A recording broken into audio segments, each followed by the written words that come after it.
శ్రీరామ్ బోస్ 18 ఏళ్ల యువకుడు బాంబులు వేసి బ్రిటిష్ వారిని చంపుతాడు.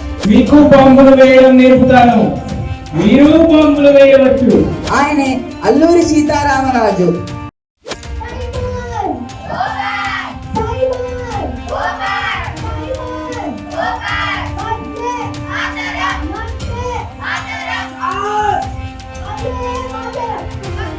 చంద్రశేఖర్ ఆజాద్ తనని తానే కాల్చుకొని చనిపోతాడు.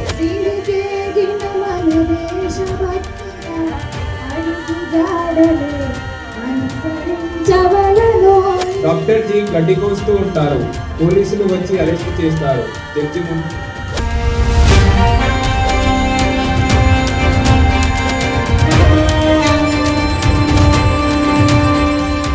శ్రీ సిద్ధుల అశోక్ జీ స్వదేశీ జాగరణ్ మంచ్ ప్రాంత సహ సంయోజక్, నివాసము బోయిన్పల్లి, వృత్తిరీత్యా వారు stock markets broker, sub broker. గతములో 6 సంవత్సరాలు సంఘ ప్రచారక వారు బాధ్యతలు నిర్వహించారు. అశోక్ జీని మాట్లాడాల్సిందిగా కోరుతున్నాను. నమస్తే. స్వదేశీ జాగమంచ్ ప్రాంత సంబంధించిన పని నేను చూస్తుంటాను. డాక్టర్ కాంచన మేడం ఆల్మోస్ట్ అన్ని కవర్ చేసేసారు. అంటే కుటుంబ వ్యవస్థలో ఆర్థిక విషయాలు ఏ విధంగా ప్రభావితం చేస్తున్నాయి అనే విషయంలో చెప్తున్నాం. ఉదయం లేచి నుంచి మనం కోలుగేడు వాడతాం, ఉదయం లేచి నుంచి రాత్రి పడుకునేంత వరకు మనం వివిధ రకాల వస్తువులు ఏ విధంగా వాడతాం, కన్సంప్షన్ ఎట్లా పెరుగుతుంది అనేది చూస్తుంటే మనం ఉదయం లేస్తే ఒకప్పుడు వేప పుల్ల కావచ్చు, లేకపోతే బొగ్గు కావచ్చు, ఉప్పుతో కానీ మనం పండ్లు తోమేవాళ్ళం. ఇప్పుడు ఏమవుతుంది? కోల్గేట్ మన దేశంది కాదు, కానీ ఆ కోల్గేట్ని మన మైండ్లో చూపించడానికి టీవీ అనే మాధ్యమాన్ని ఏ విధంగా ఉపయోగించుకున్నారో చూస్తుంటే నేను చిన్నప్పుడు చూసేవాడిని అడ్వర్టైజ్మెంట్స్ వస్తుంటే. మా ఇంట్లో మా అమ్మ బొగ్గు ఉంటుందిరా, యాప పుల్ల ఉంటుంది, పక్కన లైబ్రరీ ఉంటుంది, ఓపెన్ ప్లేస్ బాగుంటుంది, చెట్లు బాగుంటుంది, వేప పుల్లతో తోముకోరా అని అంటుండే. కానీ మా ఇంట్లోకి కూడా టీవీ వచ్చిన తర్వాత మా అమ్మ అనేది బొగ్గు పడతారా, ఇంకా వద్దురా, అది ఏదో కోలిగేట్ ఉన్నదంట, పొడి దొరుకుతుందంట, పొడి తీసుకోరా అని అంటారు. ఆ పొడి ఏంటో నాకు తెలియకపోతుంది, కానీ అది కెమికల్. ఆ కెమికల్ పెట్టి మనం పండ్లు తోమటం వల్ల మన దేశంలో ఒకప్పుడు డెంటిస్ట్ అనే వాళ్ళు లేరండి. డెంటిస్ట్లు మన దగ్గర తక్కువ. అమెరికాతో కానీ వివిధ వెస్టర్న్ కంట్రీస్తో మనం పోల్చుకుంటే మన దేశంలో డెంటిస్ట్ తక్కువ. కానీ సడన్ గా డెంటిస్ట్ యొక్క ప్రభావం పెరుగుతపోయింది. ప్రాబ్లం ఏంటంటే మన బాడీలోకి ఉదయం లేవగానే మనం చెప్తుంటారు, కొంత ఎవరికైనా హార్ట్ అటాక్ వస్తుంది అని అంటే చిన్న టాబ్లెట్ పెట్టేసి నాలుగు మీద పెట్టేసేసండి, మీకు హార్ట్ అటాక్ ప్రాబ్లం పోతుంది, ఒక 15-20 నిమిషాలు సేవ్ అవుతారు, హాస్పిటల్ తీసుకుపోవచ్చు. మనం ఒక కెమికల్, ఒక రసాయనాన్ని మనము పళ్ళల్లో పెట్టుకొని గంట సేపు తోముకుంటూ లుంగి కట్టుకొని ఊరంతా తిరిగేస్తున్నాం. అది ఎంత డేంజర్. ఆ విధంగా చూసుకుంటే మనము ఒంటికి తైలం పట్టించేవాళ్ళం. ప్రతి శనివారమో వారంలో ఒకసారి తైలం పట్టించేవాళ్ళం. ఆ తైలం పోయి సున్నిపిండి పోయి ఇప్పుడు సబ్బులు వస్తున్నాయి, కెమికల్, అది కూడా కెమికలే. అట్లా మొత్తం ఏది చూసుకున్నా కూడా ప్రతిదీ కెమికలైజ్డ్, మొత్తం వెస్టర్నైజ్. తమ యొక్క ప్రోడక్ట్స్ అమ్మడానికి ఏదో ఒక సాకు చెప్పేవారు. ఈ రోజు కోల్గేట్ అడ్వర్టైజ్మెంట్ చూస్తుంటే మీ ఫేస్ లో ఉప్పు లేదా, అంతమంది మరి ఉప్పు వాడేటోళ్ళం కదా, ఇప్పుడు మీ ఫేస్ లో ఉప్పు లేదా, ఇప్పుడు మేము పెడుతున్నాము ఫేస్ లో ఉప్పు పెడుతున్నాం, మీరు వాడండి. ఇది వెస్టర్నైజ్ ఏం చేశారంటే ఇండియా యొక్క ప్రతి ఒక్క వ్యక్తిలో ఒక మానసికంగా మనము వాళ్ళ యొక్క ఆలోచన విధానం మీద డిపెండెంట్ అవుతూ కావాలని టీవీ మాధ్యమాన్ని, సినిమా మాధ్యమాన్ని వాడుతున్నారు. కానీ భారతదేశంలో మన ఆర్థిక వ్యవస్థ సగము వాళ్ళ చేతులకు పోవడానికి కారణము టీవీ మాధ్యమం చాలా ఉపయోగపడుతుంది, ఎలక్ట్రానిక్ మీడియా చాలా ఉపయోగపడుతుంది వాళ్ళకి. సో సాధ్యత వరకు ఏం చేయాల్సి ఉంటుందంటే ఇప్పుడు భారతదేశము 3వ అతిపెద్ద ఆర్థిక వ్యవస్థ కిందకి వెళ్ళాలి అని అంటే స్వదేశీ వస్తువు కన్జంప్షన్ అన్నది పెంచుకోవాలి. ఈ కోల్గేట్ ఉదయం లేచి నుంచి కోల్గేట్ బదులు మన ఇండియన్ బ్రాండ్స్ ఏమున్నాయి చూడండి. మనం న్యాచురల్ ఏమి వాడితే బెటరు అని చెప్పేసి ఆలోచన చేయండి. ఒంటికి సబ్బు ఎంతవరకు ప్రమాదకరమో ఆలోచనండి. అందులో TFM ఎంత ఉందో చూసుకోండి. ఆ TFM కూడా మనకు మంచిది కాదు. మనం న్యాచురల్గా మనం వెళ్ళి స్నానాలు ఇవన్నీ సబ్బు వాడే కన్నా దాన్ని మనం కెమికలైజ్డ్ సబ్బులు వాడే కన్నా ఏ విధంగా వాడితే బెటర్ అనేది ఆలోచించేద్దాం. ప్రతి దాంట్లో ఈ స్వదేశీ వస్తు వినియోగం పెంచడము. రెండవది అంటే మన చుట్టుపక్కల వాళ్ళు చాలా మంది న్యాచురల్ ప్రోడక్ట్స్ తయారు చేస్తున్నారు. సబ్బులు, చిన్న పారిశ్రమలు పెట్టారు మనకు చుట్టుపక్కల మనం చూస్తున్నాం. వాటిలలో మన ఇండియనైజ్కి సంబంధించిన యొక్క మన లోకల్లో పీపుల్ ఎవరైతే తయారు చేస్తున్నారో న్యాచురల్గా వాళ్ళు, ఇప్పుడు మన పతాంజలి గూడ్స్ ఉండొచ్చు, పతాంజలిలో న్యాచురల్ కెమికల్ లేకుండా మనకు తయారు చేసి ఇస్తున్న సబ్బులు ఉన్నాయి. అట్లాసిన వాడిని మనం ఎంకరేజ్ చేయటం. రెండవది ఏంటంటే ఇప్పుడు అంతమందికి ఏమిటంటే నీకు ఆ నూనె మనం ఏమంటుంటే ఫార్చ్యూన్ ఇవన్నీ గోల్డ్ ఇవన్నీ వాడుతుంటుంటాం. ఏమనంటే మీరు ఫ్యాట్ ఉన్నది వాడుతున్నారు అన్నది అంతమందికి మనం పల్లె నూనె నువ్వుల నూనె వాడేవాళ్ళం అండి మన దేశంలో ఎక్కువ కన్జంప్షన్. న్యాచురల్గా చెప్పాలంటే ఏ పల్లె నూనెతో కానీ నువ్వుల నూనెతో వచ్చే ఫ్యాట్ ఏదైతే ఉందో బాడీకి అది అవసరం. వాళ్ళు ఏం చేసేసారు, దానివల్ల ఫ్యాట్ పెరుగుతుందని చెప్పేసి, దానివల్ల మీకు ఉబకాయం వస్తుందని, దానివల్ల హార్ట్ అటాక్స్ వస్తున్నాయని చెప్పేసి మన జీవనం మనం నిత్య వాడకంలో వాటిని రెండింటిని దూరం చేసేసారు. ఇప్పుడు ఏమంటున్నారు, లేదు ఇప్పుడు నీకు కుళ్ళు నొప్పులు వస్తున్నాయా, నీకు ఫ్యాట్ ఇదంతా మనకు ఆ న్యాచురల్ ఫ్యాట్ అనేది అవసరము, ఇప్పుడు మేమే తయారు చేస్తున్నాం, మీకు పల్లె నూనె మేమే తయారు చేస్తున్నాం నువ్వుల నూనె అని చెప్తున్నారు. కానీ మన దేశంలో ఒక టైం అంటే దాదాపు ఒక 15-20 సంవత్సరాల ఒక జనరేషన్ మొత్తము పెట్రోల్ ఏదైతే క్రూడ్ ఆయిల్ ఏదైతే ప్రొడక్షన్ చేస్తారో అన్ని రకాలుగా దాన్ని అన్ని తీసేసిన తర్వాత ఒక చిన్న ద్రవం వస్తుందండి. అది ద్రవము ఇప్పుడు మనం వాడుతున్న నూనెలే వాడుతున్నారు. దానివల్ల ఉపయోగం లేదట్టని అని చెప్పేసి లాభం లేదు. కానీ ఇప్పుడు మనం ఒక పామ్ ఆయిల్ నూనె తీసుకుంటాం. పామ్ ఆయిల్ నీళ్ళు అందులో సగము లేకపోతే పల్లి నూనె కొంటాము. పల్లి నూనె కొన్నప్పుడు మీరు విజయ పల్లి నూనె తీసుకోండి, నిజానికి చెప్పాలంటే వాళ్ళ పల్లి నూనెలో ఎంత పల్లి నూనె ఉంటుంది, మిగతాది ఏది ఉంటుంది అని చూసుకుంటే పల్లి నూనె 20% కూడా అందులో ఉండదు. పల్లి నూనె మిగతాదంతా ఈ పెట్రోల్తో తీసిన ఏదైతే వేస్ట్ ఉంటుందో ఆ వేస్ట్ ఆ నూనె ఉంటుంది. ఒక కిలో పల్లి మనకు 70 రూపాయలు ఉంటుంది. ఒక పల్లి నూనె తీయడానికి దగ్గర 4 నుంచి 5 కిలోల పల్లి అవసరం వస్తుంది. ఆ 5 కిలోల పల్లిని తీసేసి మనం ఏం చేస్తున్నాం, 180 రూపాయలకు పల్లి నూనె అని చెప్పేసి వాడు ప్యాకెట్లో అమ్ముతున్నాడు. కానీ న్యాచురల్గా మనం ఏం చేయాల్సి ఉంటుంది, మనం ఏదైతే మన బేస్ మన పూర్వీకులు మనకి ఇచ్చారో వాటికి దూరం అవుతూ మన ఆరోగ్యాలను ఖరాబ్ చేసుకుంటున్నాం. ఇప్పుడు ప్రతి ఇంట్లో ఒక షుగర్ పేషెంట్ ఉంటాడు, ఒక బీపీ పేషెంట్ కంపల్సరీగా ఉంటాడు. ఈ షుగర్ ఎందుకు వచ్చింది, మనం వాడకం చూస్తుంటే మనము ఏదైతే తీసుకుంటున్న పదార్థాలలో ఎక్కువ కెమికలైజ్ కావటం వల్ల, లేకపోతే ఈ వరి ఇప్పుడు హరిత విప్లవం తర్వాత వరి వంగడాలు కావచ్చు, గోధుమ వంగడాలలో మనము డైల్యూట్ చేయబడింది. ఆ డైల్యూట్ చేసిన తర్వాత మన భారతదేశంలో ఈ మధుమేహం వ్యాధి అనేది పెరిగిందండి. కానీ న్యాచురల్గా మనము ఈ జొన్నలు రాగులు ఇవి తీసుకుంటే మనకు ఇంత ప్రాబ్లం ఉండదండి, హెల్త్ ప్రాబ్లమ్స్ ఉంటుంది. మా అదృష్టం ఏంటంటే మా ఇంట్లో మా అమ్మ ఈ వరి వీటి మీద పెట్టే కన్నా నాకు న్యాచురల్ ఫుడ్ పెట్టారు కాబట్టి, న్యాచురల్గా దొరికిన ఫుడ్ తిన్నాం కాబట్టి మాకు 50 వచ్చినా కూడా నాకు ఇంకా షుగరు బీపీలు అట్లాసిన మా ఇంట్లో ఎవరికి లేవండి. మా అమ్మ ఇప్పుడు 70 సంవత్సరాలు పైన ఉంటుంది.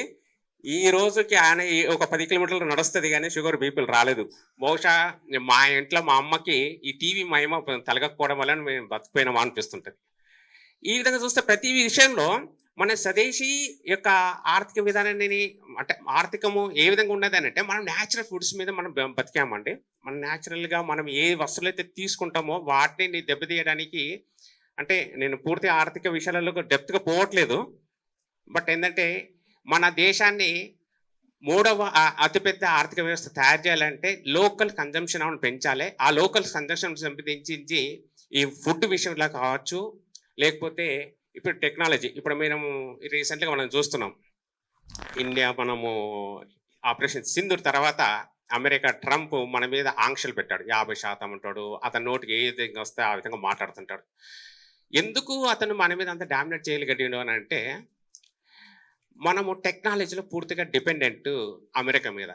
మనం ఉదయం లేస్తే ఒక స్మార్ట్ ఫోన్ తీస్తాం, స్మార్ట్ ఫోన్ తీస్తుంటే అది స్మార్ట్ ఫోన్లో మ్యాక్సిమం నేను చెప్తున్నాను మనం చైనా మేడే వాడతాం. మనం అందరికి సూక్తులు చెప్తాం, ఎంత సిద్ధాంతాలు మనం ఏం చెప్పినా కూడా ఒక మైక్రోమాక్స్ కానీ లావో కానీ ఫోన్ మనం వాడమంటే. ఇప్పుడు మీ దగ్గర మీరు ఫోన్ తీస్తే ఓపోనో ఏదో చైనా మేడ్ అని ఉంటుంది. ఓకే, టెక్నాలజీ పరంగా మనం అక్కడ వీక్, కానీ ఒక పని చేయొచ్చు, మనం చైనా బ్రాండ్ వాడకండి, ఇంకా అదర్ దెన్ చైనా బ్రాండ్ వాడండి, డిపెండెన్స్ తగ్గించుకుందాం. ఉదయం లేస్తే మనం కోల్గేట్ మన యాపపుల్లో దొరకాలంటే దొరకదు, కానీ దానికి ఆల్టర్నేటివ్ ఏముండదు, మన స్వదేశీ వస్తువులను మనం ఎంకరేజ్ చేద్దాం. రెండోది ఏంటంటే ఈ ఫుడ్కి సంబంధించిన ఈ కల్తీ అనేది ఎక్కువైపోతుంది. ఎందుకు వెళుతుంది అది చూసుకుందాం. కాకపోతే లోకల్ ఇప్పుడు చాలామంది మనకు ఈ ఆయుర్వేదకు సంబంధించిన ఫుడ్స్ లేకపోతే ఆయుర్వేదం తయారు న్యాచురల్గా తయారు చేసిన ఫుడ్స్ వాళ్ళు అమ్ముతున్నారు. వాళ్ళని ఎంకరేజ్ చేద్దాం, వాళ్ళకి ప్రమోట్ చేద్దాం, వాళ్ళకి మార్కెట్ కల్పిద్దాం. ఎవరైతే కన్జ్యూమర్ ఉంటారో మ్యానుఫ్యాక్చరర్ ఉంటారో వాళ్ళకి మధ్యలో మనం అనుసంధానకరత ఉంటే మనం లోకల్ యొక్క ప్రొడక్షన్ ఎవరైతే చేస్తున్నారో వాళ్ళకి మనము ఒక దారి చూపించిన వాళ్ళైతాము, మన ఆరోగ్యాన్ని కూడా మనం రక్షించుకున్న వాళ్ళం అవుతాము. రెండవది ఏంటంటే ఇప్పుడు మనము ఈ గూగుల్ మీద కానీ లేకపోతే గూగుల్ మ్యాప్స్ మీద కానీ మన ఎంత డిపెండెన్స్ ఉందో మనకు తెలుసు. మనం ఈమెయిల్స్ వాడుతుంటుంటాం. ఈమెయిల్ మీరు రెడిఫ్ వాడండి, జోహో వాడండి, ఇంకా ఇండియన్ ఆపరేటింగ్ సిస్టమ్ చాలా వస్తున్నాయి. భారత్ ఓఎస్ ఉన్నది. ఇప్పుడు ఓపెన్ సోర్సెస్లో మనకు ఇప్పుడు మొత్తము మనం సిస్టమ్ ఆన్ చేసింది అని అంటే ఓఎస్ ఏముంటుంది, మనకు న్యాచురల్గా మైక్రోసాఫ్ట్ అని ఉంటుంది. దాని ప్లేస్లో నెమ్మదిగా మనం ఇమ్మీడియట్గా చేంజ్ కాలేము. నెక్స్ట్ 10 yearsలో ఈ మార్పు అనేది రావాలంటే ఇప్పటి నుంచి మనం వాడటం అనేది చేస్తేనే మనము మార్పులు తీసుకొస్తున్నాం. ఓఎస్లో మనం ఏమేం చేస్తుంటాము, భారత్ ఓఎస్ తీసుకోండి, నెమ్మదిగా అలవాటు చేసుకుంటాం. లేకపోతే ఓపెన్ సోర్స్ లైనెక్స్ ఉంటుంది, అట్లా వాడదాం. ఏదైతే మైక్రోసాఫ్ట్ ఏం చేసింది, ఇండియాలోకి వచ్చేటప్పుడు గవర్నమెంట్ ఆఫీసెస్కి ఫ్రీ ఇచ్చిందండి. చాలా మందికి ఫ్రీ ఇచ్చేసేసి గవర్నమెంట్ అఫీషియల్స్ని బలవంతంగా ఇది రుద్దాలని చెప్పేసి వాళ్ళకి లంచాలు ఇచ్చింది. మీరు మైక్రోసాఫ్ట్ యొక్క చరిత్ర తీసుకుంటే భారతదేశంలో ఎంట్రీ ఇచ్చినప్పుడు మనకి తెలుస్తుంది. ఇంకా అదర్ దెన్ మీకు వాళ్ళు బలవంతంగా అప్పుడు గవర్నమెంట్ ఆఫీసర్స్ ఏంటంటే మీ ఆపరేటింగ్ సిస్టమ్ ఇదైతేనే మేము మీకు టెండర్స్ ఇస్తాం, ఇట్లా కండిషన్స్ కూడా మనకు పెట్టారు. అదేవిధంగా రాబోయే కాలంలో మీకు ఇంకొకటి వ్యవస్థ చెప్తుంటాను. ఇప్పుడు కాంచన మేడం చెప్పింది కుటుంబ వ్యవస్థనని యూనిక్ చేశారు, అంటే సింగిల్ ఫ్యామిలీ. అంటే ఇంతకుముందు జాయింట్ ఫ్యామిలీ ఉంటుంటే ఇప్పుడు సింగిల్ ఫ్యామిలీ చేశారు. రాబోయే కాలంలో ఇప్పుడు ఇంత పెద్ద హైదరాబాద్ ఉంది. రాబోయే కాలంలో ఈ గ్లోబల్ మార్కెటింగ్ ఫోర్సెస్ ఏం చేస్తున్నాయంటే చిన్న కాలనీలు తయారు చేస్తున్నాయి. ఈ కాలనీ గ్రేటర్ కమ్యూనిటీ అని అంటారు. అంటే మనము ఆ కమ్యూనిటీకి వాళ్ళు అక్కడనే ఉంటారు, వాళ్ళు అంతే. వాళ్ళకి ఇప్పుడు నేను బోయినపల్లి నుంచి వచ్చిన దిల్షుక్ నగర్కి వచ్చినాను. ఇప్పుడు దిల్షుక్ నగర్ వాళ్ళకి బోయినపల్లి వాళ్ళకి సంబంధం లేదు. నువ్వు దిల్షుక్ నగర్ దాటిపోవాల్సిన అవసరం లేదు, అన్ని నీకు ఇక్కడే కల్పిస్తాం. బోయినపల్లి ఏరియా వాళ్ళకి మేము అంతా బోయినపల్లిని మీకు వ్యవస్థ ఏర్పాటు చేస్తాం, మీరు దిల్షుక్ నగర్కి సంబంధం లేదని అంటారు. ఈ విధంగా తయారు చేయడం వల్ల ఏంటంటే మనుషుల లోపల నెమ్మదిగా ప్రాంతాల వారుగా చిన్న చిన్న యూనిట్లుగా తయారు చేసేసి వాళ్ళు ఏమంటారు, మేము అటు తిరుగుతుంటే పొల్యూషన్ పెరుగుతుంది, ట్రావెలింగ్ ఎక్స్పెండిచర్ పెరుగుతుంది, తర్వాత ఇవన్నీ చాలా విషయాలు చాలా ఉంటుంది. అది ఇంకా డెప్త్గా పోతే ఇంకా చాలా పెద్ద సబ్జెక్ట్ అది. రాబోయే కాలంలో అట్లుంటుంది. ఇంకొకటి చెప్తుంటాను, భారతదేశంలో ఏంటంటే కుటుంబ వ్యవస్థ అమ్మకి ఉన్న ప్రాధాన్యత బహుశా ప్రపంచంలో ఏ దేశంలో కూడా ఏ సంస్కృతులు ఫాలో కాదు. నేను చిన్నప్పుడు వింటుంటాను, నేను భౌతికలో విన్నట్టు ఒక పెద్ద ఆవిడ పోయిందనట. ఆ పెద్ద అమెరికాకు వెళితే ఆ పెద్ద ఆవిడని అడిగిరట. ఒక అమెరికా అమ్మాయి వచ్చేసేసి బామ్మ అంకుల్ ఎన్నో నంబర్ అని అడిగినట్ట. అన్నారికి ఇది ఏం మాట్లాడుతుందని అమ్మ అర్థం కాక మనవరాలను అడిగిందట. ఇది ఏం మాట్లాడుతుంది, ఏం అడుగుతుంది అని అంటే, నీ తాత నీకు ఎన్నో భర్త అని చెప్పేసి అడుగుతుంది అని అంటే, దాని యాలు ఉండడం వల్ల ఇది ఏంద్రా అని అంటే, అక్కడ కల్చర్ ఏంటంటే డైవర్స్ అనేది చాలా ఈజీ. కానీ ఇండియాలో కూడా ఇప్పుడు మీరు చూస్తే ఎడ్యుకేషన్ పెరుగుతుంది, మనకు నాలెడ్జ్ పెరుగుతుంది అనుకుంటున్నాం, కానీ స్వతంత్రం పెంచుకోవాలి, మన ఇండివిజువాలిటీ పెంచుకోవాలి. కానీ ఆ ఇండివిజువాలిటీ పేరు మీద ఈరోజు మన కుటుంబ వ్యవస్థలో డైవర్స్ అనేది చాలా ఈజీగా అయిపోతుంది, చాలా నార్మల్ అయిపోతుంది. నేను ఒక్కటే రిక్వెస్ట్ చేస్తాను, ఎప్పుడు కూడా సింగిల్ మదర్ సింగిల్ ఫాదర్ లేకపోతే ఇట్లా అసలు మనం ఎంకరేజ్ చేయొద్దండి. మన వ్యవస్థలో ఒకసారి మనం మ్యారేజ్ చేసుకున్నట్టు కొన్ని కష్ట సుఖాలని ఉంటుంది. ఖచ్చితంగా కుటుంబ వ్యవస్థను ఎంకరేజ్ చేస్తే మన పిల్లలని మన రాబోయే తరాలను ఎంకరేజ్ చేయాల్సి ఉంటుంది. మన బంధుత్వంలో చాలా మంది ఈ మధ్యలో డైవర్స్ తీసుకోవడం చాలా సింపుల్ అవుతుంది. ఆ డైవర్స్ తీసుకోవడానికి వాళ్ళు చెప్పే రీజన్స్ అడ్డమైన రీజన్స్ అండి. నిజానికి చెప్పాలంటే మనం వాటిని ఖచ్చితంగా కంట్రోల్ చేయాలి. ఆ విధంగా చేస్తేనే సంస్కృతిని రక్షించుకోవచ్చు, మన ఆర్థికంగా మనం ఎదగచ్చు. ఎప్పుడైతే ఏ సమాజం అయితే కుటుంబ వ్యవస్థ బలంగా ఉంటుందో ఆ సమాజమే ఆర్థికంగా కావచ్చు, సాంస్కృతిక పరంగా కావచ్చు బలంగా ఉంటుంది. అది మనం మర్చిపోయామా అంతే సంగతులు. అదేవిధంగా మనం ఏం చేయాల్సి ఉంటుందంటే సాధ్యంత వరకు లోకల్ ప్రొడక్ట్స్ని మనం కన్జంప్షన్ ప్రయత్నం చేద్దాము. ఈ దేశం ఏది వస్తువు అని చెప్పి మీరు యూపీఐ పేమెంట్స్ వాడుతుంటారు, మీరు అంతమంది ఫోన్పే కానీ గూగుల్ పే వాడుతున్నారు. నిజానికి చెప్పాలంటే ఫోన్పే గూగుల్ పే వాడితే లాభపడేది అమెరికన్ కంపెనీ కానీ ఇండియన్ కంపెనీ కాదు. దాని బదులు బ్యాంకింగ్ అప్లికేషన్స్ వాడదాం, లేదంటే భీమ్ అప్లికేషన్ వాడదాం. తర్వాత మనం కార్డ్స్ వాడతాం, స్వైపింగ్ కార్డ్స్ వాడతాం. ఏం వాడుతున్నాము, వీసా లేకపోతే మాస్టర్ కార్డ్స్ వాడతాం. దానికన్నా రూపీ పే కార్డ్ వాడతాం. వీసా కార్డు మాస్టర్ కార్డ్స్ వాడటం వల్ల అమెరికా వాడు బాగుపడుతున్నాడు, కానీ ఇండియన్ కంపెనీస్ బాగుపడతలేవు. సాధ్యంత వరకు మీరు బ్యాంకుకి పోతే మీరు డెబిట్ కార్డ్ తీసుకుంటే రూపీ డెబిట్ కార్డు ఇవ్వండి అని చెప్పేసి అడగండి. మీరు యూపీఐ పేమెంట్ చేస్తే భీమ్ అప్లికేషన్స్ ఎంత పే చేయండి, లేకపోతే లోకల్ బ్యాంక్ యొక్క యూపీఐ పేమెంట్ అప్లికేషన్ ఉంటే దాన్ని వాడండి. ఇప్పుడు మీరు ఫోన్పే వాడితే వాల్మార్ట్ వాడు బాగుపడతాడు, అంతేకాండి ఇండియాకు వచ్చే లాభం ఏం లేదు. అట్లా ప్రతి ఒక్క సిస్టంలో మనం ఇండియనైజ్ చేద్దాం, ప్రతి దాన్ని భారతీయకు సంబంధించిన కంపెనీ ఏది ఉందో వెతుకుతాం. అయితే నేను స్టాక్ బ్రోకింగ్ కంపెనీ ఉంటాను కాబట్టి ఏ రోజు ఏ కంపెనీ మన విదేశీ వాడు హస్తకస్తం చేసుకుంటుండో తెలుస్తలేదు. ఎందుకంటే రాత్రి షేర్స్ మారిపోతున్నాయి. ఉదయం లేచేసరికి అది మనం మొన్న వరకు ఫోన్పే మనదే అనుకున్నాం. ఫ్లిప్కార్ట్ వాడుతున్నాం. ఫ్లిప్కార్ట్ మన ఇండియాది కాదండి, వాల్మార్ట్ వాళ్ళది. తర్వాత అమెజాన్ మనది కాదు, కానీ మనం మ్యాక్సిమం అమెజాన్ వాడతాం. దానికన్నా ఇండియన్ కదా టాటా క్లిక్ ఉంటుంది. ఇట్లా మనం ఇండియన్ కంపెనీస్ వాడదాం. దానివల్ల ఏమవుతుందంటే ఆర్థికంగా మన కంపెనీలు బాగుపడితే మన దేశంలో ఎంప్లాయ్మెంట్ అనేది పెరుగుతుంది. ఎంప్లాయ్మెంట్ పెరిగినప్పుడు మన యొక్క డబ్బులు మన చెల్లో రొటేషన్ అవుతుంటే ఇది మన ఆర్థికంగా మనం ఎదగడానికి ఉపయోగపడుతుంది. ఇవన్నీ మనము తెలుసు, అన్నీ మనకు తెలుసు, కానీ మనం ఏం చేస్తుందంటే ప్రాక్టికల్గా మనం ఇంప్లిమెంట్ చేయడం అనేది మర్చిపోతుంటాం. నేను చెప్తున్నా, చాలా మంది సైన్స్ సైకిల్ ఉంటారు, మీరు వాడితే బాటా చెప్పులు వాడుతున్నాను అంటారు. బాటా ఇండియా కాదండి, ఒకప్పుడు ఉండే బాటా ఇండియా కాదు. మీరు చూడండి, అది ఇంకో లోకల్ బ్రాండ్ ఏంటో చూడండి. తర్వాత ఇంతకుముందు మనం రెనాల్డ్స్ పెన్ వాడేటోళ్ళం. ప్రతిదీ మనం ఏది చూసుకున్నా ఫస్ట్ టైం కొనేటప్పుడు నా ఒక్క 10 రూపాయలు కూడా ఈ దేశ ఆర్థిక వ్యవస్థ బలోపేతం కావాలి అనే ఆలోచన మీ మైండ్లో ఫిక్స్ చేసుకుంటే తప్ప మనము అది కొనేటప్పుడు మనం ఆలోచన చేయలేం. సాధ్యంత వరకు ఇండియన్ కంపెనీస్ ఏందో వెతుకుదాము, ఇండియన్ కంపెనీకి సంబంధించిన బ్రాండ్ ఏవి ఉన్నాయో అన్నది చూద్దాము. అవి వాటిని వినియోగించుకోవడం ప్రారంభిస్తే భారతదేశము ప్రపంచంలో 3 అతిపెద్ద దేశం కాదండి, మొదటి ఆర్థిక వ్యవస్థ అవుతుంది. ఎందుకనంటే China coffee face technology, India అట్లా కాదు. ఇండియాకున్న బ్రెయిన్ ఎట్లసిన పవర్ అంటే ఒకప్పుడు 35,000 ట్రిలియన్ల మార్కెట్ ఇండియాది. ఇప్పుడు అమెరికా ఏదైతే చెప్పుకుంటుందో ఒకప్పుడు బ్రిటిష్ కన్నా ముందు మన దేశం అది. రెండవది ఏంటంటే మనకు చిన్నప్పటి నుంచి అందరూ మీరు ఏం చేస్తుంటారంటే మంచిగా చదువుకోరా మంచి ఉద్యోగం చేయి, మంచి చదువుకోరా మంచి ఉద్యోగం చేయి, కానీ ఎంటర్‌ప్రెన్యూర్‌షిప్ డెవలప్మెంట్ కావట్లేదు ఈ దేశంలో. మీరు ఏం చేస్తారంటే మీ పిల్లలని మన పిల్లలని చుట్టుపక్కల వాళ్ళని ఏం చేస్తారంటే ఒక ఉద్యోగం కోసం కాదు నీ చదువు, నువ్వు ఒక ఎంటర్‌ప్రెన్యూర్‌గా డెవలప్ కావాలని చెప్పేసి ఆలోచనని మనము వాళ్ళని కలిగిస్తే రాబోయే కాలంలో మనము వేరే ప్రపంచం మీద వేరే దేశాల మీద డిపెండ్ కాకుండా ఉంటాం. ధన్యవాదాలు. ముందు ఏం చేస్తామంటే మనము కొన్ని క్వశ్చన్స్ రెడీ చేసుకుందాం. మనము ఎవరికైనా క్వశ్చన్స్ ఉన్న వాళ్ళు చేతులు వెళ్తారు, మైక్ అక్కడికి వస్తుంది. అయితే ఒక చిన్న మీ అందరికీ ఒక పరీక్ష అన్నమాట, క్వశ్చన్ అడిగే వాళ్ళకి ఒక పరీక్ష కూడా ఉంటుంది. అదేంటి అంటే మీరు అడగాల్సిన క్వశ్చన్ని లేదా ఏదైనా పాయింట్ చెప్పాలనుకున్నా కూడా మీరు విగటి సమయంలో చెప్పాలి. ఈ విగటి సమయం అనేది మనం లాస్ట్ సోషల్ మీడియా సంఘంలోనే మనము దాన్ని లాంచ్ చేసాము. ఆ పాయింట్ని విగటి అంటే ఏంటంటే మనము టైం మెజర్మెంట్స్ చాలా ఉన్నాయి మన వేదాల్లో, మన యాన్షియంట్ స్క్రిప్ట్స్లలో. ఉదాహరణకి మనము క్షణము అంటాం, అంటే 1 సెకండ్ కదా. అట్లనే మనం త్రుటిలో తప్పిపోయింది అంటాం. త్రుటిలో అంటే సెకండ్లో 1600 పార్ట్స్ సుమారుగా, అంత స్మాల్ యూనిట్ ఆఫ్ ఇదనమాట.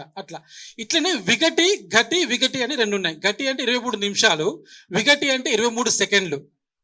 ఇప్పుడు మనము మీరు యూట్యూబ్లో షార్ట్స్ కానీ ఇన్స్టాలో రీల్స్ కానీ చూసినా కూడా సో ఏవైతే 30 సెకండ్స్ లోపల ఇస్తేనే వాటికి మీకు వాల్యూ ఉంటుంది. మీకు ఎక్కువగా ఉంటే మీకు లైక్స్ కానీ ఇవి రావు కదా.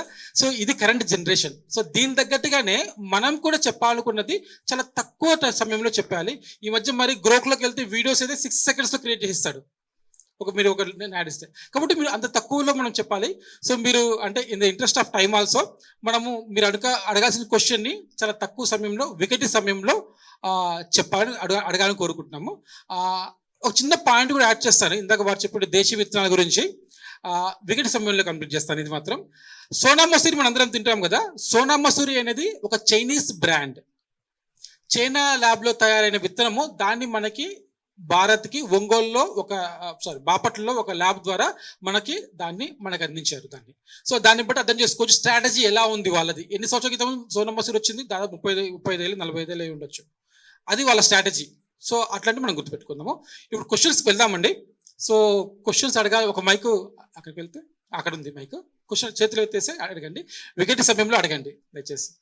ఎంటర్ప్రెన్యూర్షిప్ డెవలప్ చేయాలి అన్నారు కదా, దానికి సంబంధించినటువంటి నాలెడ్జ్ మనకి సపోర్టివ్ గవర్నమెంట్ స్కీమ్స్ కానీ మన లాస్ ఆ నాలెడ్జ్ అన్నది ఉంటే అది ఎక్కడ చెప్తారు అన్నది. ఎంటర్ప్రినర్షిప్ చేయడానికి ఇప్పుడు ఎంఎస్ఎంఈ సంబంధించిన ఇండస్ట్రీని ఎంకరేజ్ చేయడానికి గవర్నమెంట్ చాలా రకాలుగా ప్లాన్స్ అంటే మనకు స్కీమ్స్ తెచ్చింది. దాంతో పాటుగా మనకు బాలనగర్లో మనకు ఎంఎస్ఎంఈ ఇండస్ట్రీ ఒకటి ఉంటుందండి. వాళ్ళు కేవలం దీన్ని ఎట్లా ఎంకరేజ్ చేయాలి. మేము స్వదేశీ చారణ మంచి నుంచి చాలా రోజులు మేము ఏం చేసినామంటే ఈ ముద్ర లోన్ స్కీమ్ ఒకటి ఉండే.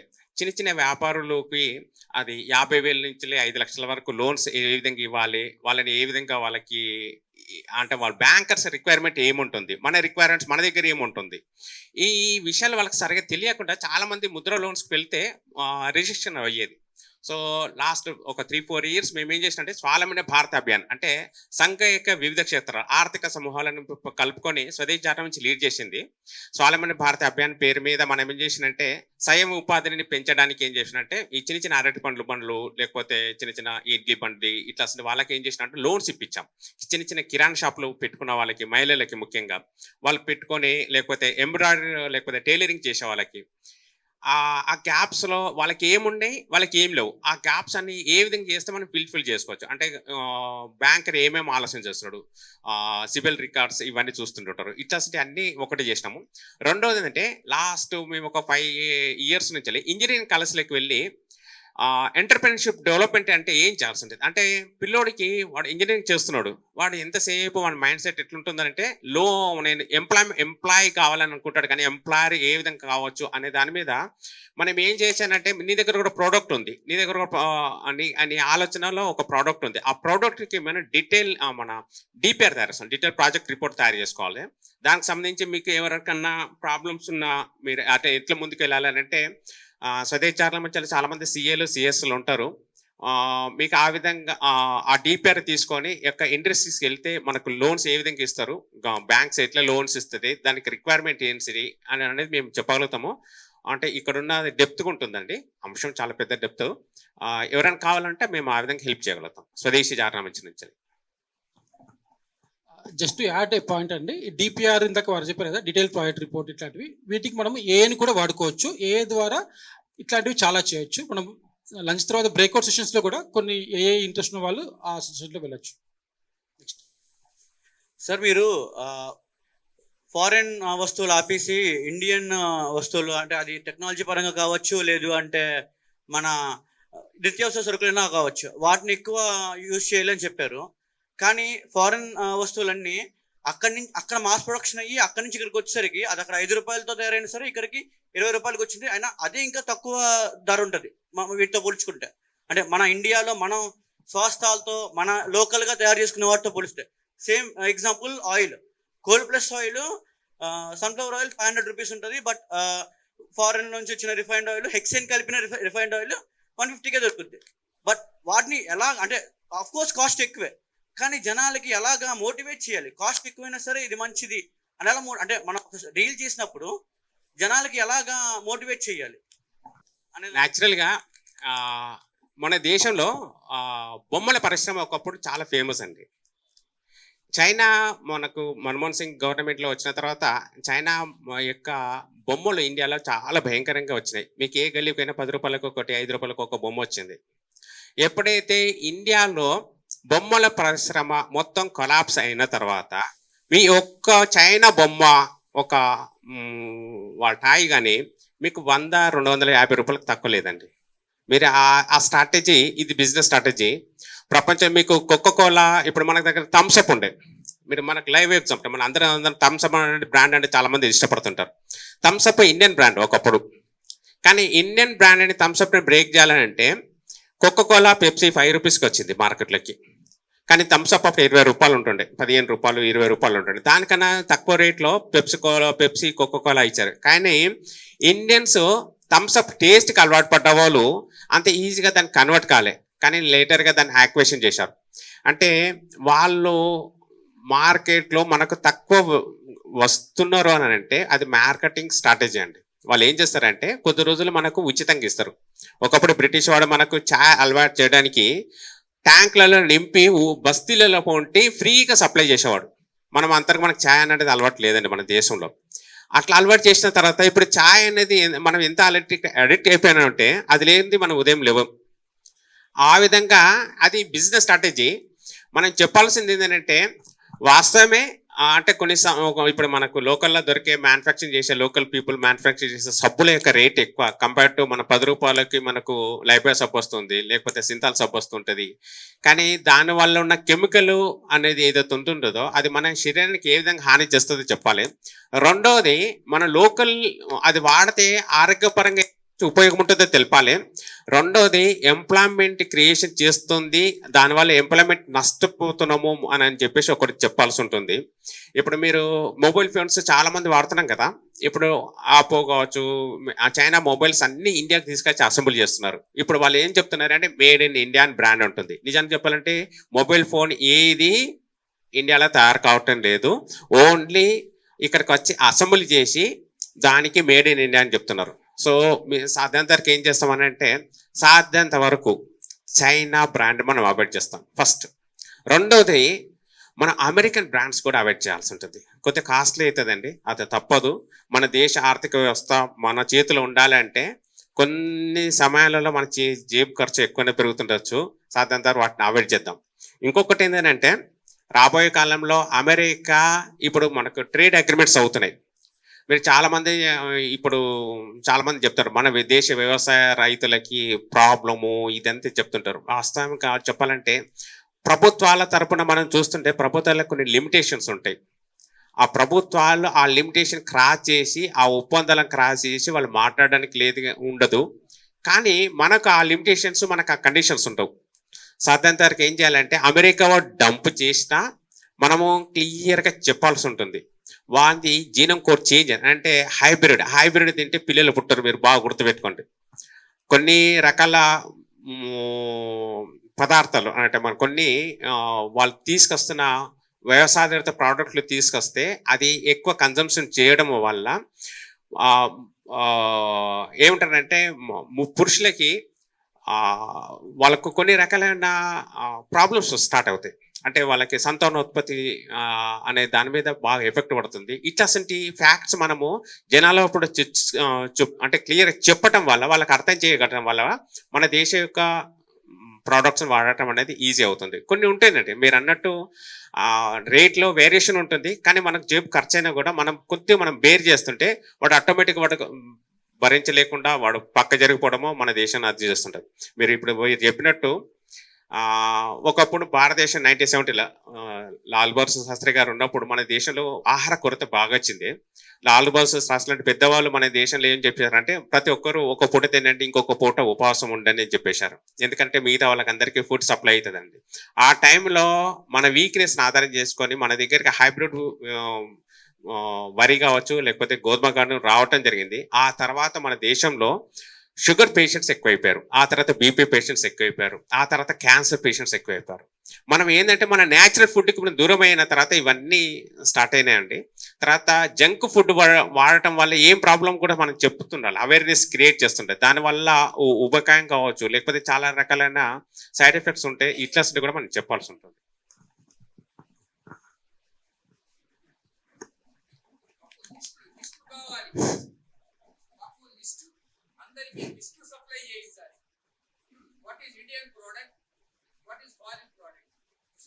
సరే అండి, ఉంది రెడీగా ఉంది, అది షేర్ చేస్తాం.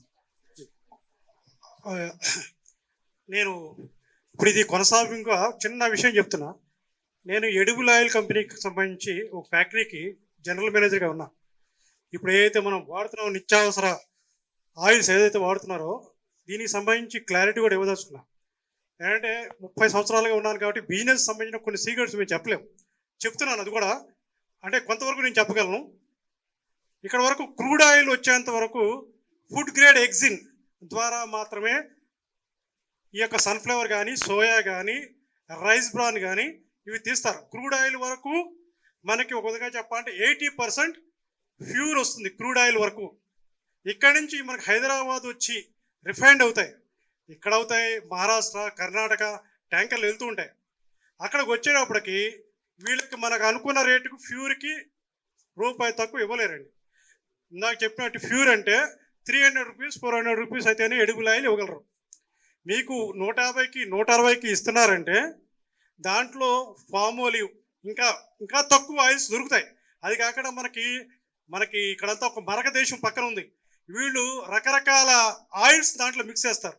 అది 10 రూపాయలకి 20 రూపాయలకి కేజీ వస్తుంది. దాన్ని మిక్స్ చేసి మన ఇప్పుడు తాగే బ్రాండ్స్ పేరు అనవసరం, అన్ని బ్రాండ్స్ కూడా ప్యూర్ సన్ఫ్లవర్ కాదు, ప్యూర్ సోయా కాదు. మనం స్వయంగా వెళ్ళి గానుగ నూనె తీసుకుంటేనే అది ప్యూర్. అది 400 రూపాయలు 500 రూపాయలు కేజీ పడుతుంది. ఇదైతే 100 రూపాయలకి 150 రూపాయలకి మాత్రమే వస్తుంది. ఇవన్నీ మిక్స్ చేయబడితే ఇవన్నీ మిక్స్ చేస్తారు. ఇక్కడ క్రూడ్ వరకు 80%, క్రూడ్ కూడా 80%. దాంట్లో కూడా కెమికల్, ఆ కెమికల్ ఉపయోగిస్తేనే ఆ క్రూడ్ తీయగలుగుతారు. ఫుడ్ గ్రేడ్ హెక్సిన్ అంటారు. అదైతేనే ఆ తవుళ్ళలోంచో లేకపోతే రైస్ బ్రాన్ సోయా నుంచో తీస్తుంది అన్నమాట. ఆయిల్ తీసి అది 80% వస్తుంది. ఆ వచ్చిన క్రూడ్ని ఇక్కడ రిఫైండ్ చేసిన తర్వాత ఆ రిఫైండ్లో వీళ్ళకి వర్కౌట్ కావాలంటే రకరకాల ఆయిల్స్ని మిక్స్ చేస్తేనే తక్కువ 10 రూపాయలు 20 రూపాయలు వచ్చేది ఇక్కడ మన వాళ్ళు అమ్ముతారు. ఓల్డ్ సిటీలో చాలా అమ్ముతారు, డ్రమ్స్ అమ్ముతారు అన్నమాట. ఆ డ్రమ్స్ని మిక్స్ చేస్తేనే మనకు వస్తుంది. ఈ ప్యూర్ సన్ఫ్లవర్ సోయా అని మనం తింటున్నాం, ఇది ప్యూర్ సన్ఫ్లవర్ సోయా కాదు. అది నేను మనతో స్వచ్ఛంగా చెప్పవచ్చు. ఇందాక మీరు చెప్పినట్టు ఈ ట్రేడ్ డీల్స్ అనేవి కంపల్సరీగా అది మనం అవాయిడ్ చేయలేము. మన సగటు భారతీయుల చేతులు లేదు. కాకపోతే స్వదేశీ ఉత్పత్తుల్ని మనం కొనటం ద్వారా ఏ విదేశీ కంపెనీలు ఎలాంటి మార్కెటింగ్ స్ట్రాటజీస్ ప్లే చేసినా కూడా యాజ్ ఎ కన్జ్యూమర్ అనేవాడు సుప్రీం కాబట్టి, సో మనం వాళ్ళని స్వదేశీ వస్తువులు కొనటం ద్వారా వాళ్ళు మనం ఎదుర్కోవచ్చు అనేది నేను అనుకుంటున్నాను. కాబట్టి వీలైనంత వరకు మన భారతీయ ప్రొడక్ట్లు మాత్రమే మనం కొనటమే ప్రజెంట్ మన చేతిలో, అంటే మన ఈ స్థాయిలో ఒక కన్జ్యూమర్గా మనం చేయగలిగే పని. కాబట్టి మన దగ్గర ప్రతి ఒక్క ప్రొడక్ట్కి, అంటే అది గ్రోసరీస్ కావచ్చు, చెప్పులు కావచ్చు, ఇందాక మీరు అన్నట్టు ఐటీ కావచ్చు, సోషల్ మీడియా యాప్స్ కావచ్చు, బట్టలు కావచ్చు, ప్రతి దానికి స్వదేశీ ఉత్పత్తులు ఉన్నాయి. దయచేసి మనం మార్కెట్కి వెళ్ళినప్పుడు ఆ స్వదేశీ ఉత్పత్తి ఏది, విదేశీ ఉత్పత్తి ఏది అని తెలుసుకొని ₹1 తక్కువ ఎక్కువ అవి చూడకుండా స్వదేశీ ఉత్పత్తులు మాత్రమే కొనండి. కాకపోతే చాలామంది ఇందాక అన్నట్టు ఏవి స్వదేశీ ఉత్పత్తులు ఏవి విదేశీ ఉత్పత్తులు అనేవి చాలా వరకు తెలియట్లేదు. కాబట్టి దానికి సంబంధించి కొంతమంది, అంటే ఇప్పుడు మన కారుణ్య సేవా సమితి కావచ్చు, కొన్ని సోషల్ మీడియాలో కావచ్చు, అలాంటి కొన్ని సామాజిక కార్యక్రమాలు చేసే వాళ్ళు లిస్టు కూడా తయారు చేశారు. దయచేసి లిస్టు మా దగ్గర ఉంది, మేము దానికి సంబంధించినవి మేము చేస్తాము. ప్రతి ప్రొడక్ట్కి ఆల్టర్నేట్, ఏది విదేశీ కంపెనీ ఏది స్వదేశీ కంపెనీ. ఇప్పుడు బిస్కెట్లు ఉన్నాయి, బ్రిటానియా కావచ్చు, పార్లీజీ కావచ్చు, బ్రిటానియా కావచ్చు, క్యాడ్బరీ కావచ్చు, ఇలాంటివి నెస్లే కావచ్చు, ఇవి విదేశీ కంపెనీలు. అదే దాంట్లో స్వదేశీ ఇవి ఉన్నవి ఈ లిస్టు ఉంది. దయచేసి ప్రతి ఒక్కరు కూడా ఇవి తీసుకొని వీలైనంతగా మన సోషల్ మీడియా మాధ్యమాల ద్వారా ప్రతి సగటు భారతీయుడికి చేరవేసే విధంగా ప్రయత్నం చేయండి. అప్పుడే తెలుస్తుంది స్వదేశీ ఏది విదేశీ ఏది. అది తెలిసిన తర్వాత ఆటోమేటిక్గా నెక్స్ట్ చేంజ్ వచ్చేసి స్వదేశీకి వెళ్ళిపోవటం మనం. సో అప్పుడే ఇది తగ్గిపోతుంది. ఇంకొక చిన్న సూచన అండి, ఈ మధ్యలో హలాల్ పేరు వింటున్నాం కదా. హలాల్ అనేది ఇప్పుడు మనకు ఏ ప్యాకెట్ మీద మనకు కనపడదు. నిజంగా చెప్పాలంటే మన మైండ్ సెట్ అట్లా ఉండదు కాబట్టి ఉండదు. కానీ ముస్లిమ్స్ కన్జంప్షన్ భయంకరంగా హలాల్ సర్టిఫైడ్ ప్రోడక్ట్స్ మాత్రమే కొంటున్నారు. మీకు గమ్మత్ తెలుసా? ఆర్థిక విషయాలలో అంటే ఇప్పుడు మ్యూచువల్ ఫండ్స్ ఉంటాయి, హలాల్ సర్టిఫైడ్ మ్యూచువల్ ఫండ్స్ ఉన్నాయి. ఇప్పుడు మీకు తెలుసా అది? అంటే ముస్లింలు పర్టికులర్గా హలాల్ సర్టిఫైడ్ అని చెప్పేసి ఉన్న వాటినే కొంటున్నారు. కానీ మనము ఎంతవరకు ఇది ఇండియన్, నేను హలాల్ అంటలేను, ఇండియా భారతీయుడై ఉండి భారతదేశంలో తయారైన వస్తువును మనం కొందాం, అక్కడే ప్రయత్నం చేద్దాం. ఇప్పుడు మీరు ఆటా ఉంది, మనం ఏం చేస్తున్నాం, ఆశీర్వాదో ఇంకేదో తీసుకుంటాం, దాంట్లో మనం ఏమున్నదో మనం చూడం. కానీ ముస్లింలు ఏం చూస్తారో తెలుసా, దాన్ని ఇంకా హలాల్ సర్టిఫైడా కాదా అని చూస్తాడు. చాక్లెట్లు, చిన్నపిల్లలు తినే చాక్లెట్లు కూడా, అంటే నా కొలీగ్ ఉంటుండే, నేను సాఫ్ట్వేర్ కంపెనీలో జాబ్ చేస్తున్నప్పుడు ఒక కొలీగ్ ఉంటుండే, నేను 18 years సాఫ్ట్వేర్ కంపెనీలో పనిచేసినాను. ఆ కొలీగ్ ఏంటంటే ఎంతసేపు ఏ ప్రోడక్ట్ తీసుకున్నా కూడా అది హలాల్ సర్టిఫైడా కాదా అని చూసి కొనేవాడు. నేను అన్నవాడిని ఏదైనా మన దేశంలో తయారైతే కదా అది కదా అని అంటే లేదు మా కమ్యూనిటీ క్లియర్గా మాకు రిస్ట్రిక్షన్స్ ఉంటాయి, మేము ఇదే తీసుకుంటామని చెప్తున్నారు. నేను అంటున్నాను భారతీయులని అంటున్నాను, నేను ముస్లింలు హిందువులని నేను డైవర్షన్ చేయను. ఎందుకంటే స్వదేశీలో ముస్లింలు ఉంటారు, క్రిస్టియన్స్ ఉంటారు, హిందువులు అందరూ ఉంటారు. నేను అడిగేది ఏంటంటే మనం 10 రూపాయలు ఎక్కువ పోయినా సరే భారతదేశంలో తయారైన భారతీయుడు తయారు చేసిన వస్తువులను కొనే ప్రయత్నం చేద్దాం. ఈ ప్రయత్నం మనం గట్టిగా చేస్తే ఏ విదేశీ సంస్థ కూడా మన దేశంలో మన కుటుంబ వ్యవస్థను కానీ మన సంస్కృతిని కానీ విచ్ఛిన్నం చేయలేవు. ఇది మనం ఎంకరేజ్ చేస్తే చాలా వరకు మనము చాలా వాటికి సొల్యూషన్ ఉంటుందండి. భారత ప్రభుత్వం ఈరోజు మోడీకి వచ్చే స్ట్రెంగ్త్ ఎక్కడనంటే భారతీయ యొక్క కుటుంబ వ్యవస్థ, భారతీయుల యొక్క కన్జంప్షన్ ఏదైతే ఉంటుందో దాన్ని బేస్ చేసుకొని ఆయన బార్గెనింగ్ చేస్తాడు ఎక్కడికైనా. ఈ వ్యవస్థను మనం గట్టిగా నిలిపించుకున్నప్పుడు మాత్రమే మనము ప్రపంచంలో ఇక మీరు ట్రంప్ వింటుంటే నాకు చాలా ఆనందం అనిపిస్తుంటుంది. అతను ఎంత మాట్లాడితే నాకు అంత ఆనందం ఇస్తుంటుంది. ఎందుకంటే జనాల్లో ఇప్పుడు డ్రాల డ్రీమ్ పోయింది. ఇప్పుడు అమెరికాకి వెళ్ళాలి. ఇప్పుడు మీరు చాలా మందిని చూస్తారు, సిఎస్ఐటి చేసిన ప్రతి స్టూడెంట్ని అడగండి, వాళ్ళ డ్రీమ్ ఏంటంటే అమెరికా పోయి బతకాలని చెప్పేసి. నేను చెప్పేది ఏంటంటే నువ్వు చదువుకుంటుంది ఇక్కడ, నువ్వు ఎదుగుతుంది ఇక్కడ, కానీ సేవ చేస్తా అంటుంది అమెరికా పోయి. నువ్వు డాలర్ సంపాదించవు నాకు సెకండరీ, కానీ ఈ దేశంలో నువ్వు ఎదిగి నువ్వు యొక్క స్థాయికి వెళుతున్నా అంటే నీ కుటుంబము, నీ నీ చుట్టుపక్కల వాళ్ళు, నీ గల్లీ వాళ్ళు, నీ లెక్చరర్స్ ప్రతి ఒక్కరు నీ కోసం వాళ్ళ శ్రమని వాళ్ళ టైంని ప్రతిదీ కాంట్రిబ్యూట్ చేస్తుంటే నువ్వు తీసుకువెళ్ళి నువ్వు ఎవరిని ఎదుగుదలకి ఉపయోగపడుతున్నావు? అమెరికాకి, నీ దేశం కాదు. నేను అదే చెప్తాను. ట్రంప్ ఎంత మంచిగా మాట్లాడితే ఎంత తిడితే నాకు అంత శ్రవణానందం అనిపిస్తుంటుంది.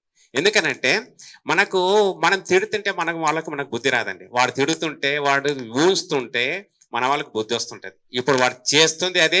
అది వాడు ఎంత చేస్తే ఈ దేశానికి అంత మంచిది. ఈ దేశంలోని యువత ఇప్పుడైనా రియలైజేషన్ అయ్యి ఈ లోకల్, ఇప్పుడు నేను అదే చెప్తాను, సేమ్ ఇదే అప్లికేషన్ మనము విదేశీ వస్తువులు కొనే బదులు అమెరికా వస్తువులు కొనేటప్పుడు నువ్వు ఆలోచన చెయ్యి.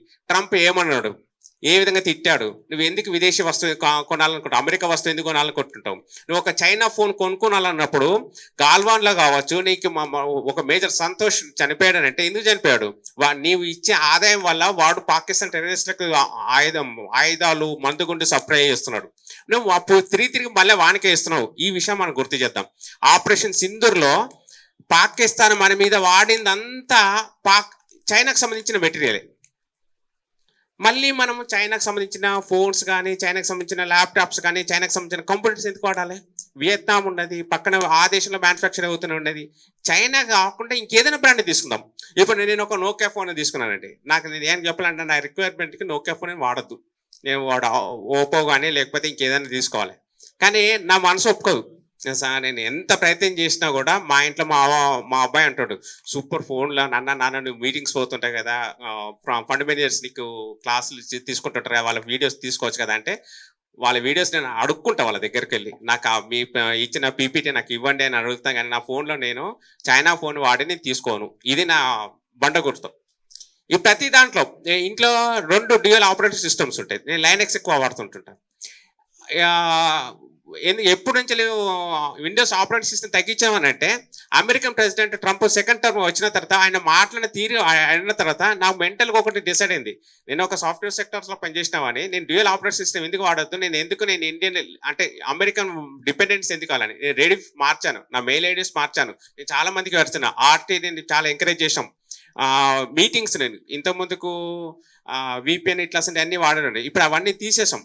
అన్ని నెమ్మదిగా అన్ని మారుస్తున్నాం. అంటే ఇమ్మీడియట్గా మనం మార్చలేము కొన్ని. కాకపోతే అంటే మనము కొన్ని మెంటల్గా మనం ఫిక్స్ కావాలండి. ఫిక్స్ అయితేనే మనం ఎదుగుతాం. ఫిక్స్ కాలేదమ్మా మనం ఎదగడం కష్టం. ఇది మన వ్యక్తిగత ఎదుగుదల కావచ్చు, లేకపోతే దేశం యొక్క ఎదుగుదల కావచ్చు. మనం కొన్ని టైంలో మూర్ఖులుగా తయారైతేనే, మనము ఒక నియంతలాగా తయారైతేనే మనం ఎదుగుతాం, ముందుకు వెళ్ళగలుగుతాం, లేకపోతే కష్టం అండి. కొంత సమయభావం వల్ల మనము క్వశ్చన్స్ బ్రేక్లో తీసుకుందామండి. ఇంకో క్వశ్చన్ కూడా ఉంటుంది ఇప్పుడు, కాబట్టి మనము ఈ ప్యానల్ డిస్కషన్ ఇంతతో కంప్లీట్ చేద్దాము. మనం బ్రేక్అవుట్ తర్వాత కూడా మళ్ళీ మనము కొన్ని కంప్లీట్ క్వశ్చన్ ఆన్సర్స్ టైప్లో ఉంటుంది, అక్కడ కూడా మనము ఈ క్వశ్చన్స్ మనము చేసుకుందాము. ఈ కార్యక్రమాన్ని తీసుకున్నందుకు అక్కయ్య గారికి మరి అశోక్ జీకి ధన్యవాదాలు. పుస్తక బహుకరణ ఇవ్వాలని కార్తిక్ జీ వేదిక పైన రావాలి. అశోక్ గారికి పుస్తక బహుకరణ ఇవ్వాలని కోరుతున్నాం.